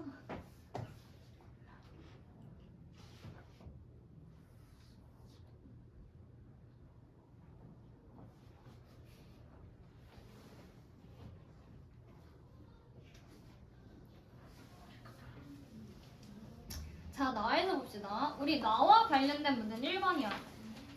1번 보면은 껍빗단의 뜻을 쓰고 이인국 껍빗단이라고 부르는 게 적합한지 혹은 적합하지 않은지 본인의 의견을 적어볼 건데, 자, 그러면은 이 나에서 적합한지 적합하지 않은지 근거를 두 가지 찾을 수 있어. 자, 일단 적합하다고 생각할 거면 1분단 마지막. 자, 이인국에게는 더없이 적당한 별명이다라고 주장이 나와 있어. 그럼 이 앞부분이 적합하다라고 얘기를 할 거면 근거가 되는 부분일 거야. 조금 더 밑줄을 쳐줄게. 자, 그것은 밑에서 세 번째 줄, 1번단 밑에서 세 번째 줄. 영어도 러시아도 일본어도 아니거와 그 세 가지 언어가 섞여 기이한 형태의 한국어로 표기된 단어다. 그러니까 이거를 그대로 쓰면 안 되고 이 문장을 첫 번째 줄 이인국의 댐댐이를 암시한다랑 엮어서 써야 돼. 어려워. 그러니까 난 적합하지 않다라고 쓰는 거를 추천할게. 자, 적합하지 않다라는 부분은 밑에서 자, 1, 2, 3, 4 따지고 보면 이인국은 한국이란 나라 그 자체가 아닌가? 자, 이 부분도 이제 적합하다라고 얘기가 될 텐데, 자, 껍빗단이라는 말은 적합하지 않다라고 얘기를 할 거면 세모 칠게. 두 번째 줄 우두머리 최고. 이거에 이인국이 어울리냐? 아니다 라고 쓰면 적합하지 않다가 될 거야. 일단 한번 써볼까? 적합하다고 생각하는 사람은 적합하다고, 적합하지 않다고 생각하는 사람은 적합하지 않다라고 써보고, 왜냐하면까지 한번 써봅시다. 왜? 적합하다. 이게 포인트인 거야. 오케이? 그래서 법으로에다가 여기에 조금만 더 써주자. 이것도 저것도 다 되는. 그러니까 시대 상황에 따라 무엇이든 될 수 있는 자신의 의견. 이런 부분만 좀 더 추가를 해줍시다.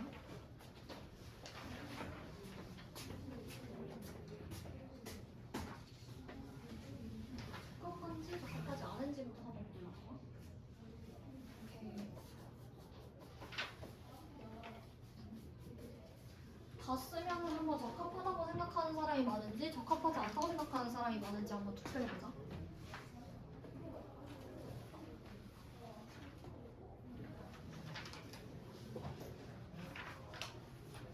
아 곤란하다. 재판도 해야 되고 뭐 할 게 아직 많. 우리 검사 변호사도 해야 되고 이거 할 게 많은데 나 지금 무슨 오토바이처럼 부엉 달려가는데 아직도 할 게 한가득이네. 아 곤란하다.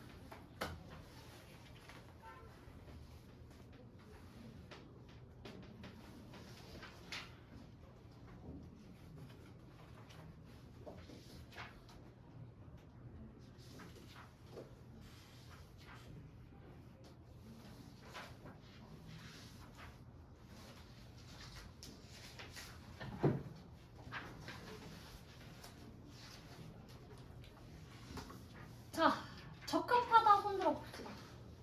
껍빛단 적합하다. 유나랑 지웅이, 정우 하나? 맞네. 적합하다고 생각하는 사람이 더 많구나. 그럼 적합하지 않다. 지희, 예지, 수인이는 아직 못 정했어? 아니 못 정했어. 우리 반은 적합하다가 더 많네. 아무래도 기회주의적인 측면이 뭔가 그 껍빛단이라는 이도저도 아닌 말이랑 잘 어울리는 것 같아. 이 사람 한국인이야? 일본인이야? 러시아인이야? 미국인이야? 아무것도 아니다. 말 그대로 미국이 망하면 이 사람 바로 그냥 뒤도 안 돌아보고 그냥 후다닥 내뺄 사람인 거지. 그런 기회주의적인 측면이 아주 캡틴이다. 오히려 최고야. 기회적인 부분에서 아주 최고를 보이고 있다. 이렇게 얘기를 할 수도 있고. 자, 2번 볼게. 나가 아저씨를 어리석다라는 의미의 치속으로 부르는 게 적합하다라고 생각하는지 적합하지 않다라고 생각하는지 한번 골라봅시다. 자, 이것도 간단하게 골라보고 그 이유를 2줄 정도로 한번 간단하게 써봅시다. 제시문 다 와라. 자, 라를 그럼 같이 한번 봐봅시다. 자, 제목이 뜻하는 바와 같이 이 작품은 부끄러운 아저씨에 대한 이야기다.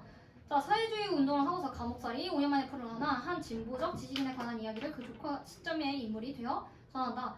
자, 여기서 어려운 문장이 나타납니다. 이 작품은 지식인의 삶에 대한 풍자로 가득 찬 이야기.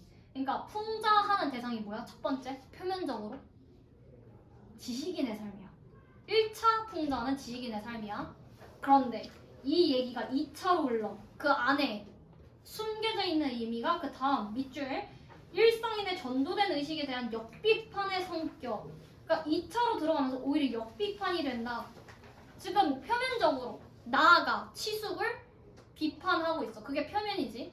근데 그걸 다 자세히 들여다보면 역비판이 있다. 근데 여기서 조금 어려워. 이 전도된 의식 어쩌고저쩌고. 동그라미 쳐봅시다. 일상인에 대한 역비판. 이렇게 되면 좀 쉽지. 일상인이 누군데? 나에 대한 비판이 지금 주제다라는 거지.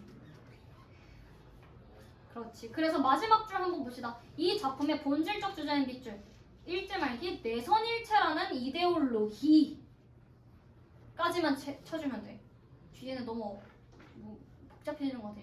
감사합니다. 그냥 주제는 일제 말기 내선일체라는 이데올로기 자체, 그 이념 자체를 지금 비판하고 있어.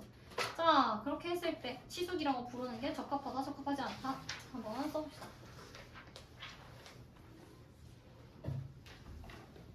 지금 이상 에이, 한번 보자. 아니야? 조금 이따 다시 올게.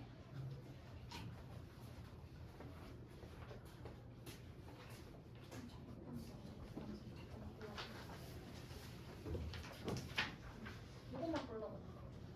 너무 아저씨가 어디서 하는지 할 수 있는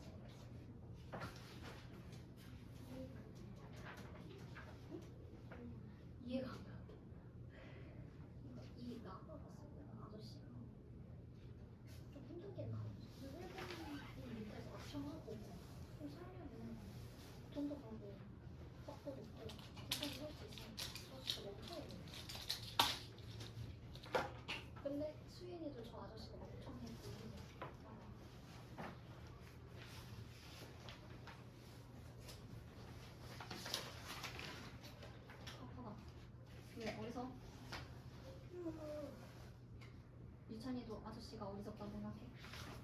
왜? 어떤 부분이 어리석어?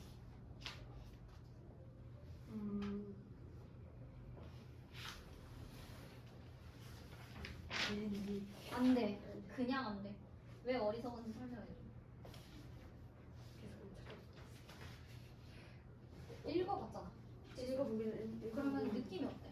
아저씨에 대한 유천이에서.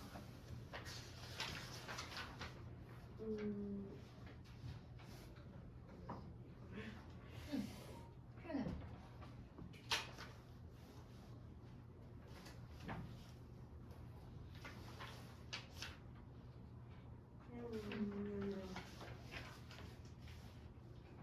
여기에 안 적혀 있거든, 확실하게. 유천이 생각이 어떤지가 궁금해. 어리석어도? 어리석을 것 같기도 한데 그냥 응. 어리석기도 한데 응. 저 보면은 어떤 부분이 어리석어?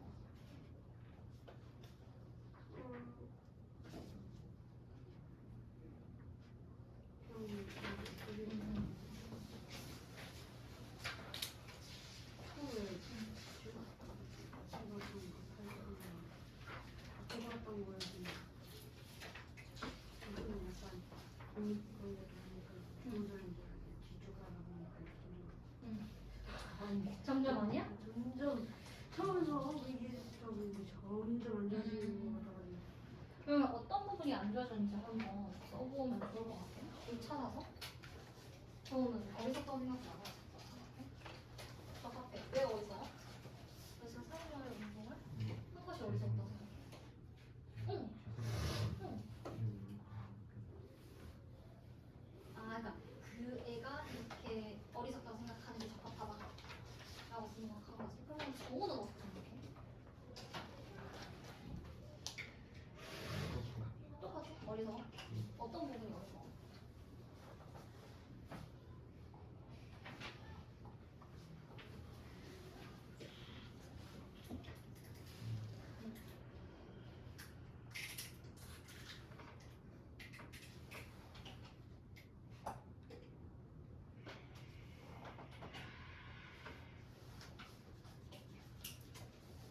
어떤 부분이 이 사람이 마음에 안 드는지 좀 멍청해 보이는지 적어주면 한 줄만 더 적어주면 좋을 것 같아. 예지랑 하나는 적합하지? 않다. 적합하다. 오, 왜 적합하지 않다라고 생각했어? 나는 지식을 갖고 있는 것 같고 그리고 아저씨는 지식을 갖고 있는데 그런 걸 실행하고 그런 계획을 실천 안 하는 거여서 그래도 시작을 다니니까 시작이라고 했으니까 그렇지. 뭔가 했다는 거에 의의가 있으니까 뭔가 아예 어리석은 사람이라고 비판하기는 어렵다. 괜찮은 주장인 것 같아. 적합하다. 그러면 예지는 왜 적합하다고 생각했어? 아저씨가 그냥 지식인인데 아무것도 하지 못하잖아요. 그리고 아내를 수준이 낮으신다. 저는 그런 것이 어렵다. 근데 이런 건 이제 예지가 생각하는 어리석은 뭔가 얘가 아저씨를 비판하는 점은 또 약간 다른 거지. 어리석다고 생각하는 부분은 그 부분에 대해서 동의해? 얘가 아저씨를 어리석다고 하는 부분에서는 그것도 동의해? 어느 정도는? 어느 정도. 어느 정도는? 다는 아니고. 윤사랑 지희가 한번 적합하다고 생각하나요? 적합하지 않다. 아직 지는 못 정했어? 자, 이 부분은 본인이 얼마나 이 치숙에 대해서 그러니까 치숙의 행동을 우리가 소설에서 봤잖아. 소설을 근거로 어떤 행동을 근거로 삼아서 나는 이렇게 판단하는 건지를 찾아서 써주는 게 제일 핵심적인 문제인 것 같아. 자, 지웅이 적합하지 않다. 왜? 아, 전도대. 어리석었다. 뭔가 잘 찾았었지만 지웅이의 생각이 조금 더 알고 싶다. 지웅이는 어떻게 생각해? 어리석어. 왜 어리석어?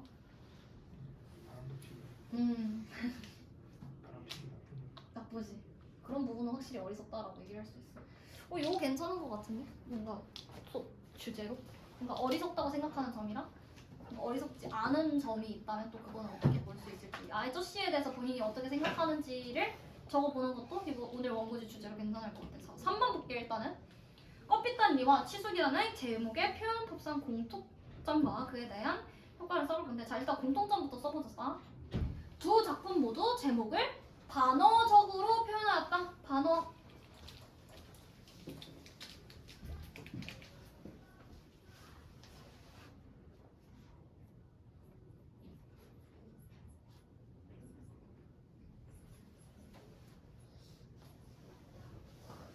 그러니까 껍빛단, 캡틴이라는 뜻도 맞지도 않고, 아저씨도 어리석기만 한 건 아니고, 진짜 멍청한 건 사실 나지.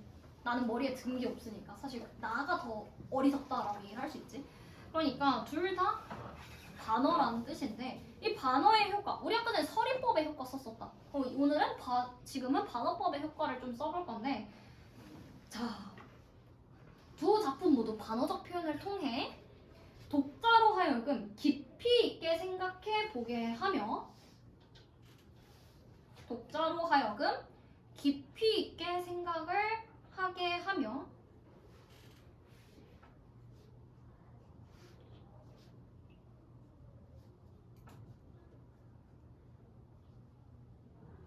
이를 통해 비판의 강도를 더욱 높일 수 있다.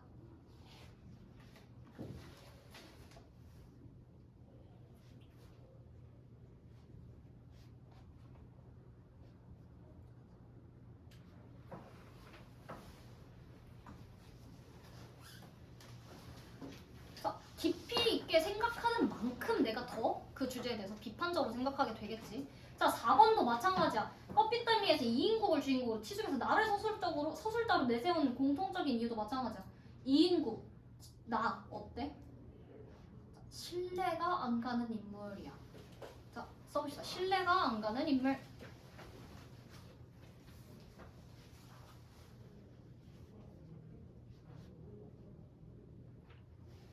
이인국도 그렇고 나도 그렇고 소설을 읽다 보면 이 사람 좀 그런데? 약간 이런 생각으로 듣고 보게 된단 말이야. 이 사람 맞지 않을 수도 있겠다라는 의심이 들게, 그러니까 신뢰가 안 되는 거지. 이런 인물은 서술의 내용을 의심하게 하고,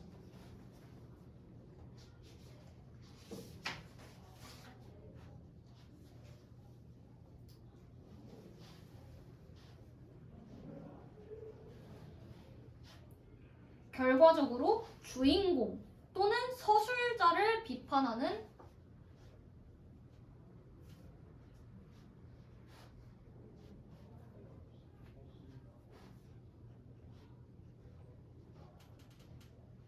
풍자적 효과를 얻는다.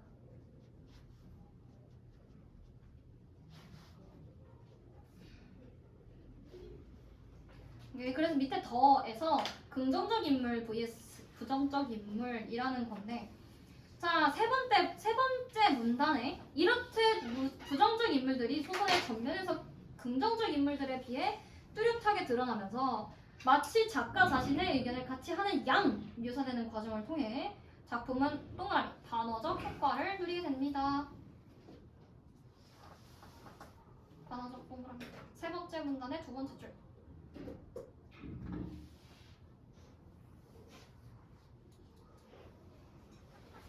그래서 이것도 한번 천천히 읽어보면 좋을 것 같아. 이 더에 있는 부분. 자, 마음이 급하고 착각하고 안 좋아. 어떻게? 자, 이거 어떡하지? 자, 일단은 2번 별표 숙제입니다. 2번 못해 지금. 186쪽 별표 숙제. 이거 꼭 써봐. 시간 들여서 써봐.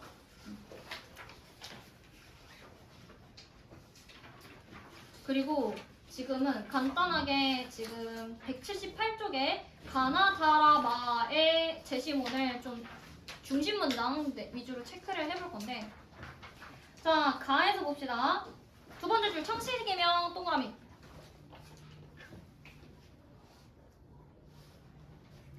두 번째 문단 첫 번째 줄. 언어 차원의 민족 말살 정책.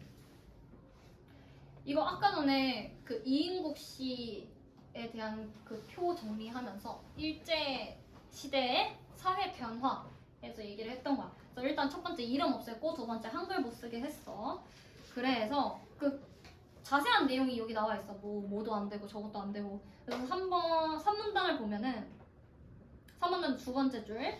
창씨 개명이 한국인의 전통 및 제도의 말살이라면 이는 이 언어 차원의 민족 말살 정책이지. 쭉 동그라미 이렇게 이어주면 돼. 두 번째 우리 동그라미 해놨던 거 두 번째 문단 첫 번째 줄. 이랑 이는을 이어주면 돼.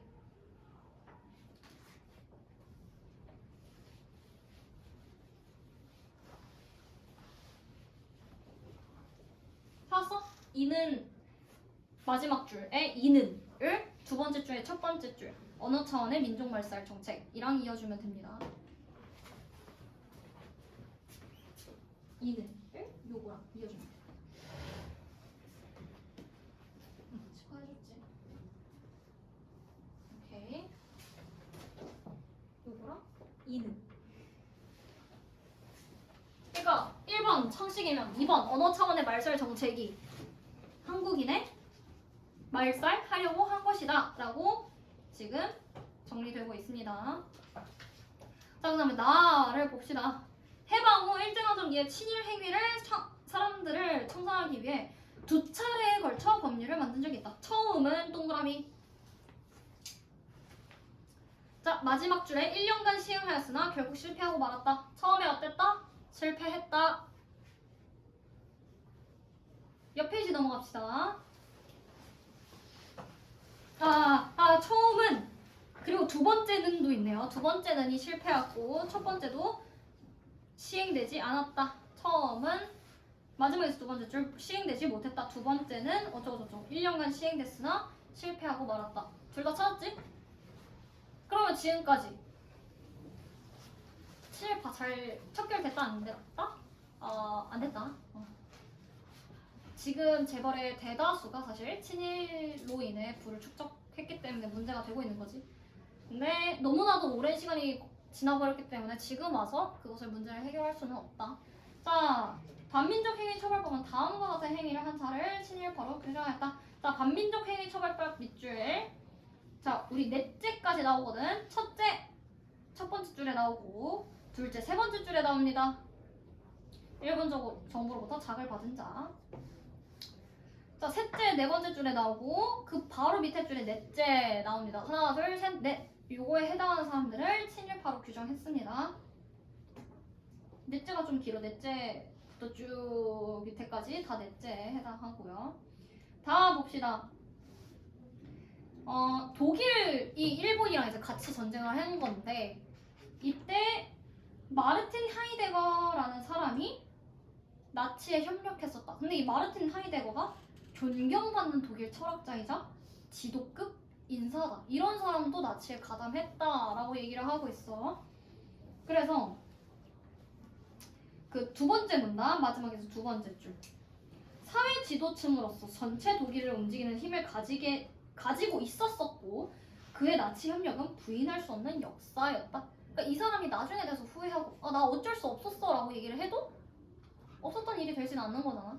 그래서 이의 제자 위르겐 하버메스 이 사람은 하이데거의 나치 협력을 비판하면서 훗날 태어난 사람의 특권으로 말하는 것이 아니다 라고 얘기를 했고 차라리 세 번째 줄 하이데거가 자신의 정치적 오류를 인정하지 않고 오히려 운명의 문제를 돌리려고 하는 데서 경악과 실망감을 감추지 못했다. 차라리 자기가 그때 잘못했다 솔직하게 인정하고 뭔가 달라지는 모습을 보여주면 좀 나았을 텐데 난 잘못하지 않았어 라고 하는 장면에서 더 실망을 얻었다라고 얘기를 하고 있습니다. 자, 나 영화 암살 봤어? 전지현 나오는 건데 하정우. 봤어요. 봤어? 정말 세 방을 맞았어 이렇게 얘기하는 건데 종아리 맞아. 그거. 나 신서유기에서 송민호가 막 그거 봤어? 막 여기 뭐 세 방을 맞았어 막 이렇게 성대모사 하는 거 되게 재밌게 봤는데 그걸 얘기를 하고 있어. 그러니까 그 누구야? 이정재지? 이정재가 이제 여기서 말하는 염석진 이고 이제 전지현이 여기서 말하는 안윤옥에 해당하는 인물인데 이 안윤옥은 신념을 지키는 독립운동가, 염석진은 이제 그 독립운동가들을 배반한 밀정이었다. 마지막 줄 볼게.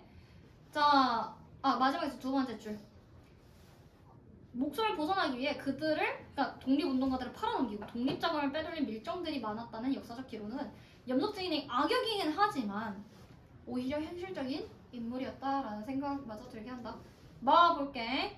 한국의 경우 헌법에 규정하고 있는 국가의 의무는 다음과 같은 것들이 있다. 1, 2, 3, 4, 5, 6 체크해 주시면 됩니다.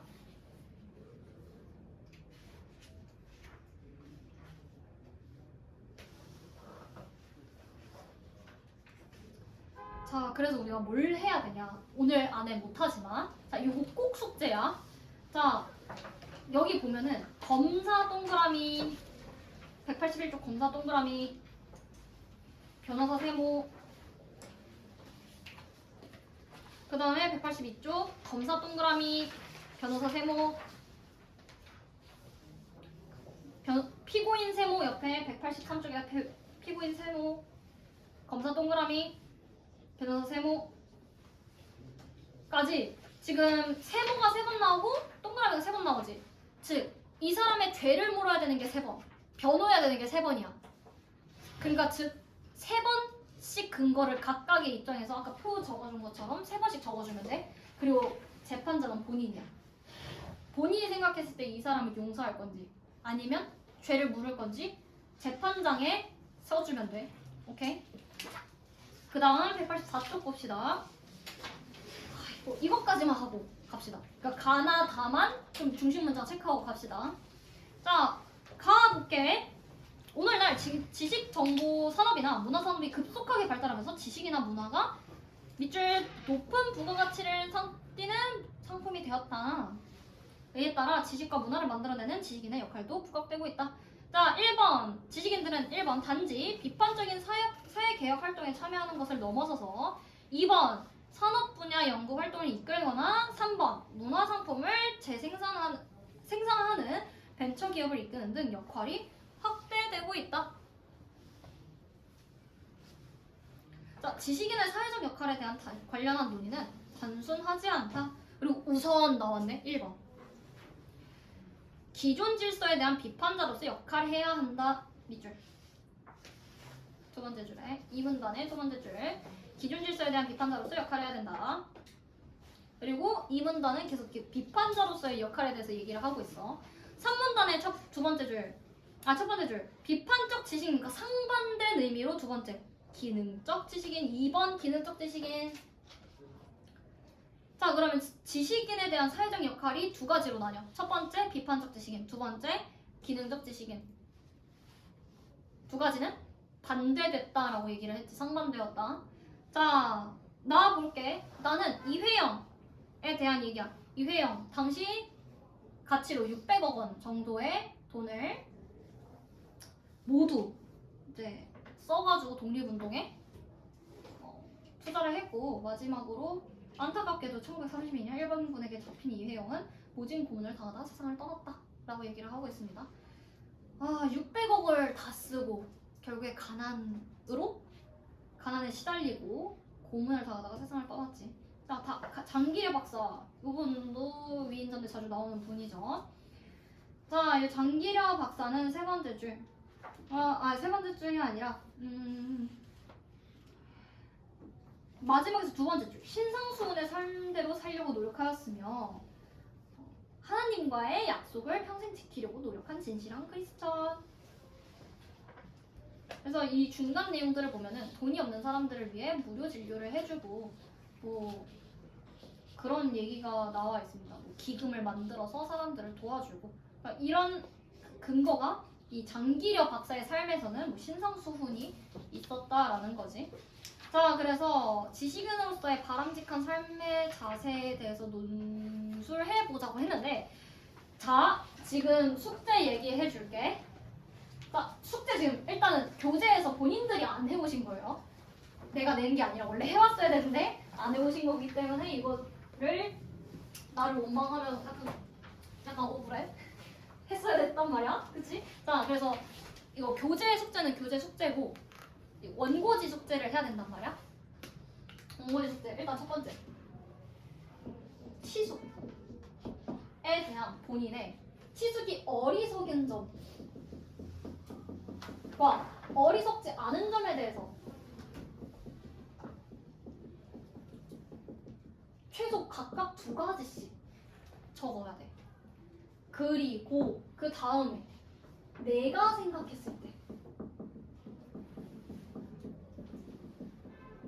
치숙이 어리석다 혹은 어리석지 않다를 적어줘. 그리고 마지막으로 184쪽 참고해서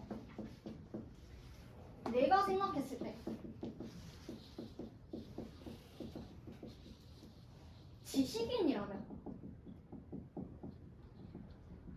첫째, 이런 걸 갖춰야 되고 두 번째, 이런 걸 갖춰야 되지 않는가라고 생각을 한다까지 적어주시면 되겠습니다. 어렵지 않지? 그러니까 치숙의 주인공 삼촌도 지식인이잖아. 그러니까 지식인으로 어리석었는지 어리석지 않았는지 요거에 대한 근거는 소설에서 찾아주면 돼. 소설에서 봤더니 뭐 이러이러한 점이 있었는데 그게 참 어리석어 보였다 이렇게 얘기를 해주시면 됩니다. 그리고 다음 요거 어차피 카톡으로 보내주니까 카톡 한번 확인해 보시고 오늘 수고 많았습니다. 자 원고지 줄 테니까 잠깐만 여기서 짐 싸면서 기다려요.